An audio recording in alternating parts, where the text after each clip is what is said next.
Pelatih Timnas Indonesia U20 Indra Safri bertanggung jawab atas 2 kekalahan di Piala Asia U20 2025 hingga membuat tim Garuda Muda tersingkir dalam perebutan tiket perempat final. Selain gagal lolos ke perempat final Piala Asia U20 2025, Indonesia juga dipastikan gagal menembus Piala Dunia U20 2025 karena gagal finish di posisi keempat besar pada ajang tersebut. Indra Safri menegaskan dirinya yang bertanggung jawab atas hasil negatif Timnas Indonesia U20 di Piala Asia U20. 2 pertandingan memang menghasilkan hasil yang kurang baik.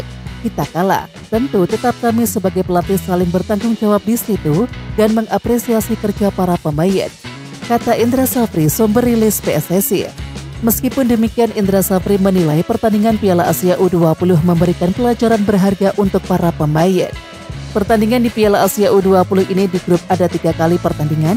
Tentu bagi pemain sangat bermanfaat bagi mereka mendapatkan pengalaman dan pelajaran serta inovasi-inovasi untuk bisa berkembang ke depannya, kata Indra Safri.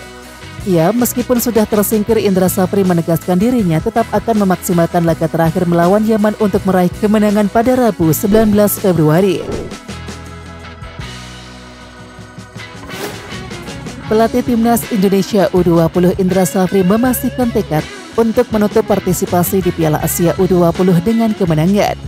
Bagi pemain di usia ini, setiap pertandingan adalah pertandingan yang penting sehingga pertandingan terakhir ini akan tetap menjadi pertandingan penting bagi kami, ujar pelatih berusia 62 tahun itu dilansir dari situs AFC.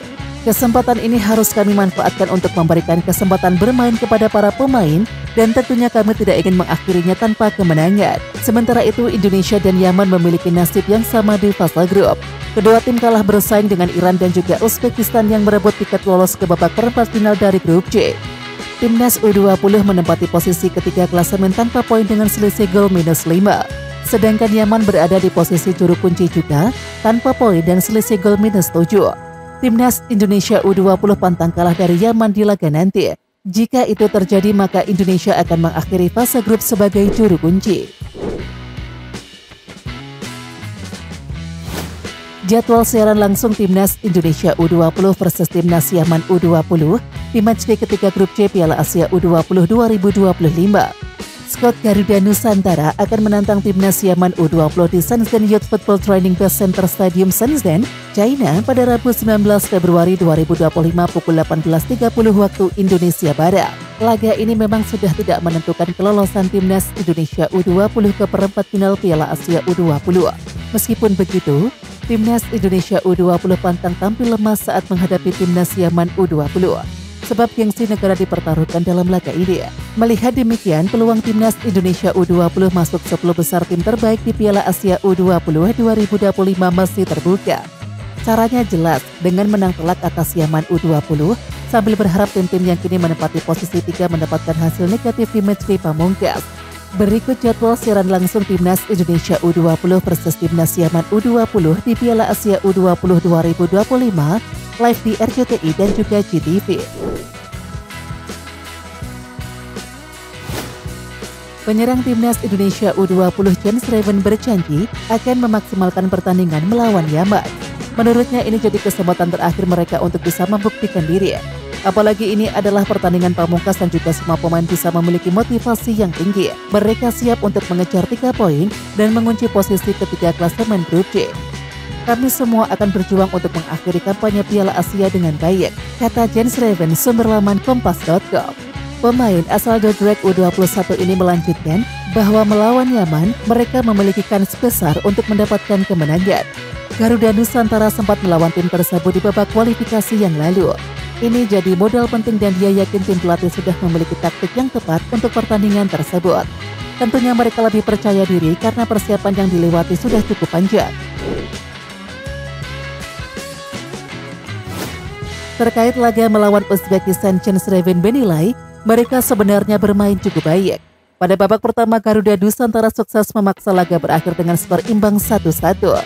Namun penampilan tersebut tidak bisa dipertahankan pada babak kedua dan kesalahan yang mereka lakukan bisa dimanfaatkan tim lawan. Semua pemain mendapatkan banyak pelajaran di laga tersebut dan juga berjanji akan terus berkembang. Uzbekistan sendiri adalah juara pada Piala Asia edisi sebelumnya. Pikirku setelah pertandingan terakhir kami cukup bagus pada babak pertama, bermain 1-1 dan Uzbekistan adalah lawan tangguh. Saya senang bisa mencetak gol dan membuat skor menjadi 1-1 pada babak pertama, ujar Jens Leben. Masyarakat Indonesia di media sosial meminta Sintayong untuk menangani timnas Indonesia U20 menggantikan Indra Safri. Permintaan ini muncul berdasarkan hasil buruk yang dialami timnas Indonesia U20 racikan Indra Safri di Piala Asia U20. Coach Sintayong baliklah pelatih timnas Indonesia U20 kami, tulis akun @solahuddin.anwar. Harusnya Sintayong yang menggantikan Indra Safri, sambung akun lainnya. Pak Erick Thohir ayo kembalikan Sintayong, harap akun @_merahputih. Ya, namun keinginan tersebut sulit untuk direalisasikan. Penyebabnya karena hal yang cukup unik jika PSSI kembali memperkerjakan Sintayong, pelatih yang belum genap 2 bulan mereka pecat dari jabatan pelatih timnas Indonesia senior. Sementara itu jika benar PSSI memecat Indra Safri, paling realistis adalah mempromosikan Nova Arianto sebagai pelatih timnas Indonesia U20. Pemilihan ini mungkin terjadi karena mayoritas pemain timnas Indonesia U17, yakni asuhan Nova Arianto saat ini, akan naik kelas ke timnas Indonesia U20 tahun depan. Meskipun begitu, Nova Arianto meski menunjukkan kelayakannya menangani timnas Indonesia U20. Hal itu bisa ditunjukkan saat timnas Indonesia U17 ambil bagian di Piala Asia U17 2025 yang dilangsungkan di Arab Saudi pada tanggal 3-20 April 2025. Ceitzes meminta kepada rekan-rekan setimnya untuk mengerahkan seluruh kemampuan agar Venezia bisa selamat dari jeratan degradasi di Liga Italia. Seruan itu disampaikan oleh Ceitzes setelah Venezia FC menelan kekalahan 0-2 dari Genoa Selasa 18 Februari dini hari waktu Indonesia Barat. Hasil ini membuat Venezia masih belum beranjak dari posisi ke-19 klasemen. Venezia FC baru mengoleksi 16 poin dari 25 pertandingan. Anekaso dari Eusebio de Francesco tersebut terpaut 5 poin dari Empoli yang menempati zona aman di peringkat ke-17. Kini kami punya 13 laga sisa dan kami harus memberikan segalanya. Dimulai dengan laga kandang berikutnya melawan Lazio, ucap Ceitzes, sumber situs resmi klub. Kami perlu membawa pulang poin karena mulai sekarang hingga akhir musim, setiap pertandingan dan setiap poin akan krusial, kata penggawa timnas Indonesia itu menambahkan. Di samping itu, terkait kekalahan yang dialami dari Genoa, Ceitzes tidak bisa menutupi kekecewaannya.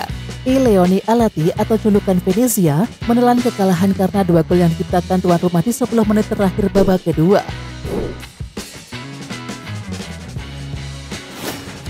Ceitzes mengaku Genoa bermain cerdik saat mengalahkan Venezia dengan skor 0-2 dalam laga lanjutan Liga Italia Selasa 18 Februari dini hari waktu Indonesia Barat.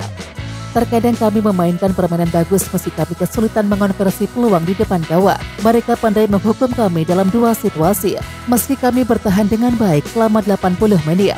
Di babak pertama kami bermain dengan kualitas, menciptakan beberapa peluang untuk bisa unggul, sedangkan di babak kedua kami lebih banyak menemui kesulitan, ucap Ceitzes, sumber situs resmi Venezia.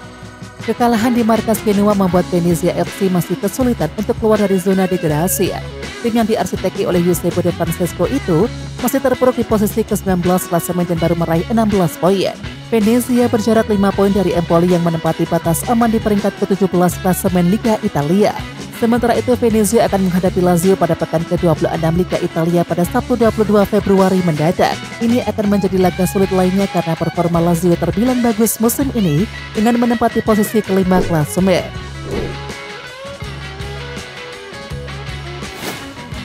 Pratama Arhan belum pernah merasakan kekalahan bersama Bangkok United dan juga akan berupaya menyongsong kesuksesan di Liga Champions. Sejak datang ke klub berjuluk Bangkok Angels itu, bek kiri timnas Indonesia tersebut hampir selalu mendapatkan menit bermain. Hingga kini mantan pemain PSIS Semarang tersebut sudah bermain 7 kali dari 8 pertandingan yang dilakoni oleh Bangkok United sejak 7 Januari. Arhan hanya tidak bermain ketika Bangkok United bertanding menghadapi Uthai Thani pada 16 Januari. Selebihnya pemain 23 tahun itu selalu bermain. Selama Arhan terdaftar sebagai pemain Bangkok United, klub ibu kota Thailand tersebut tidak pernah kalah. Sejatinya Bangkok United adalah klub yang sulit untuk dikalahkan. Sebelum Arhan bergabung, Bangkok United pernah menorehkan catatan 17 laga tanpa kalah sejak Agustus hingga November. Setelah itu, Bangkok United sempat goyah dengan menelan 3 kekalahan beruntun. Hadirnya Arhan menjadi harapan baru bagi Bangkok United. Saat ini klub Arhan Tawan Sripan itu ada di peringkat kedua Liga Thailand. tertinggal 7 poin dari Buriram United. Jika Bangkok United bisa menang atas Sydney FC pada laga di Stadion Thammasat, maka Arhan akan memasukkan langkah di Liga Champions sekaligus memperpanjang catatan tanpa kalah bersama Bangkok United. Bek timnas Indonesia Justin Hubner kembali memperkuat tim cadangan Wolverhampton di Premier League 2 usai kalah bersaing dengan bek 18 asal Brazil. Sebelumnya, Justin Hubner disebut-sebut akan masuk skuad utama Wolverhampton untuk melawan Liverpool di Anfield pada Minggu 18 Februari 2025. Hal itu karena Justin Hubner terlihat berlatih bersama tim senior Wolves menjelang lawan Liverpool. Akan tetapi Justin Hubner tak masuk skuad Wolves saat melawan Liverpool. Pelatih Wolverhampton Victor Pereira menggunakan formasi 3-4-2-1. Pertandingan antara Liverpool versus Wolverhampton itu dimenangkan oleh The Reds dengan skor tipis 2-1. Victor Pereira memberikan kesempatan bermain bek kanan 18 tahun asal Brasil Pedro Lima untuk menggantikan Kapten Wolves Semedo di posisi gelandang kanan pada menit ke-90+2. Sementara itu, Justin Hubner pernah sekali masuk skuad utama Wolverhampton. Kala itu saat melawan Arsenal di Premier League musim 2023-24.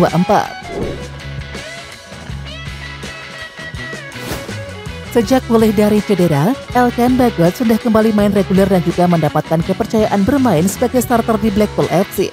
Bahkan Elkan Bagot sudah bermain dalam 7 laga terakhir Blackpool FC, termasuk melawan Mansfield. Pertandingan antara Blackpool FC melawan Mansfield di League One digelar di kandang sendiri, yakni di Bloomfield Road pada Sabtu 15 Februari. Pada laga itu, Elkan Bagot tampil sebagai starter. Akan tetapi Elkan Bagot diganti pada menit ke-45 karena ada masalah. Meskipun demikian, Steve Bruce menjelaskan pergantian tersebut lebih ke persoalan taktik. Elkan cedera ringan, tetapi itu semua karena taktik, kata Bruce sumber Blackpool Gazette. Kami bermain dengan 3 bek dan pada dasarnya menyamai sistem mereka. Kami memainkan 2 bek di depan dengan Carey menggantikan keduanya. Kami tidak bisa lebih buruk lagi, dan itu membuahkan hasil, ujar mantan pemain Manchester United tersebut. Ya, Steve Bruce melakukan 3 pergantian saat jeda pertandingan. Pertandingan berakhir dengan skor 3-3. Sementara itu, cederanya Elkan Bagot ini tentunya menjadi kabar tak baik bagi Patrick Kluivert yang tengah memantau pemain untuk membangun skuad timnas Indonesia. Pelatih timnas U20 Thailand Emerson Pereira siap bertanggung jawab setelah tersingkir di Piala Asia U20 2025. Thailand menjadi tim kedua asal Asia Tenggara yang harus gugur di Piala Asia. Tim Gajah Perang Muda harus menerima 2 kekalahan di fase penyisihan grup D saat melawan Korea Selatan 1-4 dan juga Jepang 3-0. Satu pertandingan terakhir yang akan mereka jalani adalah melawan Suriah pada Kamis nanti. Emerson Pereira menjelaskan bahwa gugur di Piala Asia tentu menyakitkan. Namun mereka tidak bisa diam dan juga menerima keadaan ini karena masih ada Suriah di laga terakhir. Menurutnya, laga tersebut sama-sama penting dan juga mereka akan berjuang keras untuk mendapatkan kemenangan. Pertandingan terakhir melawan Suriah kami harus bermain untuk diri kami sendiri. Demi kehormatan dan keluarga, kami harus berjuang. Ini akan menjadi pertandingan terakhir kami. Seluruh tim harus melakukan yang terbaik. Kami tidak boleh melakukan kesalahan seperti pada pertandingan sebelumnya, kata Emerson Pereira, sumber laman Soha. Ketua Umum PSSI Erick Thohir menunjuk PT Harapan Jaya Lestarindo atau Lestarindo Soccer Field yang akan menangani rumput Stadion Utama Gelora Bung Karno atau SUGBK Jakarta. SUGBK menjadi sorotan karena kondisi rumput yang kurang prima dalam beberapa laga terakhir. Bahkan Patrick Kluivert juga meminta agar semua persiapan bisa berjalan dengan baik, termasuk dengan membuat rumput dalam kondisi terbaiknya. Namun diperkirakan rumput belum akan siap 100% saat melawan Bahrain Maret nanti. Pihak Lestarindo melalui akun Instagram resmi mereka memberikan penjelasan terkait kondisi ini. Tepatnya saat menjawab salah satu komentar netizen yang menanyakan keadaan terkini setelah tugas dari Erick Thohir diberikan. Mereka memastikan bahwa rumput SUGBK belum akan siap penuh untuk menjamu Bahrain. Waktu yang mepet membuat mereka cukup sulit dalam melakukan persiapan di semua lini. Di samping itu, saat melawan China pada tanggal 5 Juni, mereka memastikan bahwa kondisi lapangan akan lebih baik. Skuad Garuda Muda atau julukan Timnas Indonesia U23 dijagokan lolos ke Piala Asia U23 2026 yang dilangsungkan di Arab Saudi karena ditempatkan di pot 1 drawing kualifikasi Piala Asia U23 2026. Duduk di pot 1 membuat skuad asuhan Karel van der Burg dipastikan terhindar dari tim-tim langganan juara seperti Jepang, Uzbekistan hingga Korea Selatan. Jika nantinya lolos Piala Asia U23 2026, kita sebagai penikmat sepak bola berpotensi melihat skuad terbaik yang pernah dimiliki oleh Timnas Indonesia U23. Dibilang begitu karena ada potensi timnas Indonesia U23 diperkuat pemain keturunan tambahan. Medio November 2024, muncul bocoran di meja kerja Sekjen PSSI Yunus Nusi bahwa ada 3 pemain yang segera dinaturalisasi untuk memperkuat timnas Indonesia U23. Mereka ialah Deliano R dari NEC Nijmegen, Delano van der Hagen dari Feyenoord Rotterdam U21, dan Mauro Zilstra dari FC Volendam. Selain 3 nama tersebut, timnas Indonesia U23 juga akan diperkuat oleh Dion Mark dan juga Tim Geipers yang baru saja dinaturalisasi menjadi warga negara Indonesia. Satu lagi, pemain yang sangat dinantikan pecinta sepak bola tanah air adalah Miliano Jonathan dari FC Utrecht. Miliano Jonathan akan menentukan gabung timnas Indonesia atau tidak pada musim panas 2025. Melihat bergabungnya nama-nama besar seperti Michel Kers hingga Kevin Dix, berpotensi mendorong Miliano Jonathan untuk melakukan hal yang sama.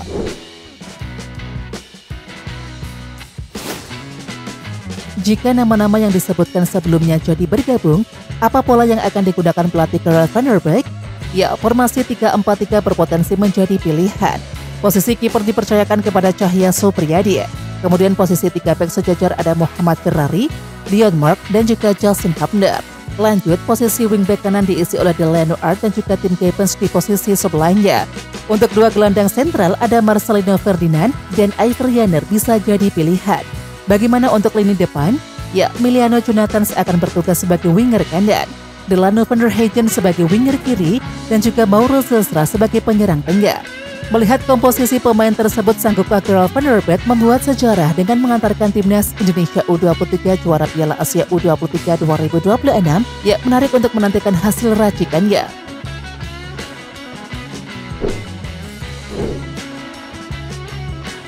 Oke Timnas Lovers, siapa kita?